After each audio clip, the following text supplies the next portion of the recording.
Sarah Palin gave the keynote address at CPAC, and she decided to copy Ted Cruz a little bit here, as you're about to see.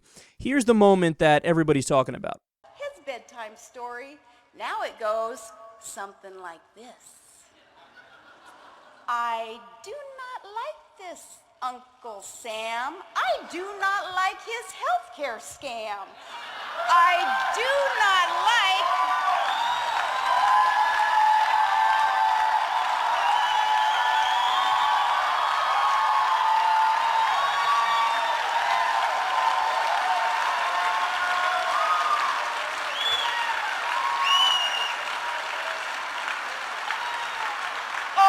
Just you wait.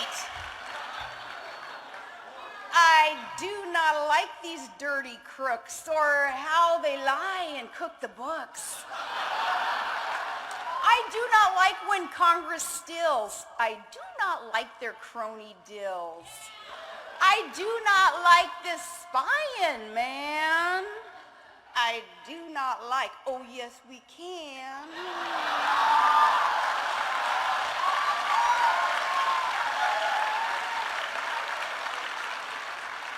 I do not like this spending spree. We're smart, we know there's nothing free. I do not like reporter smug replies when I complain about their lies.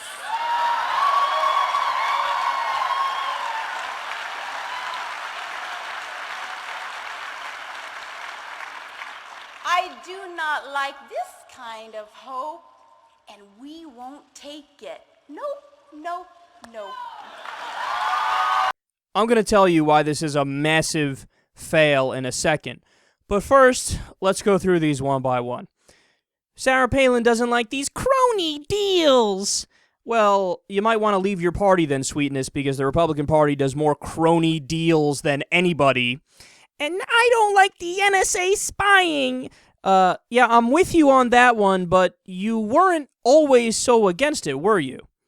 When the Patriot Act was Bush's baby and you were running for VP, it wasn't such a bad idea back then, but now all of a sudden you're against it because President Obama's in office. She also doesn't like the reporters' lies. That was a big applause line. Yeah, reporters, fuck them, man. We can do without them. Yeah, I bet you can't even name one specific example where a reporter actually lied about you. Because these are, they acted like it was a lie when Katie Couric, for example, asked her, well, what newspapers do you read? And she couldn't answer the question. They acted like it was outrageous. But wait a second, you were the one that couldn't answer the question. What the fuck did Katie Couric do wrong? They said, oh, it's a gotcha question. A gotcha question? She asked you what newspapers you read. I mean, how many newspapers are there in existence? 100,000? You can't name one? The Wall Street Journal, the New York Times, mention the right-wing ones. Who cares? Name anything. National Review, nothing. But, oh yeah, that's the media lying. Oh yeah, they're twisting everything I'm saying. But then the big one, and this is the main point of her little spiel there. She doesn't like this healthcare scam. Yeah, that's good to know also because that's the Republican plan. The first person to come up with the individual mandate, which is the heart of Obamacare, was Richard Nixon. And then later it was codified by the Heritage Foundation in the 1990s, and it was supported by people like Newt Gingrich and Chuck Grassley and all the Republicans in the House of Representatives as the opposition to Clinton Care. So it is your idea. Nice to know that you don't like it. But the biggest fail, of course, is on the whole premise. Because she's reading Green Eggs and Ham. And she's going through the part of the person who was the obstinate douchebag in the book. And you want to know how it ends?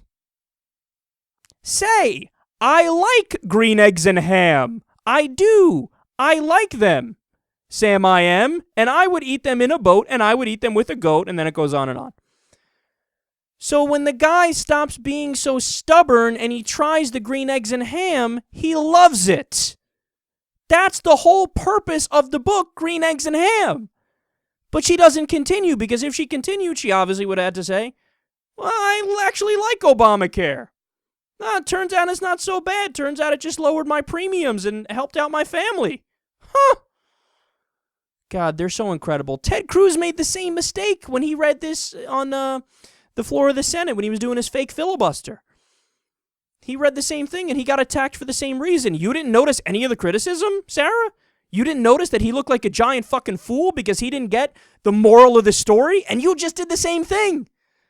God, that's so embarrassing.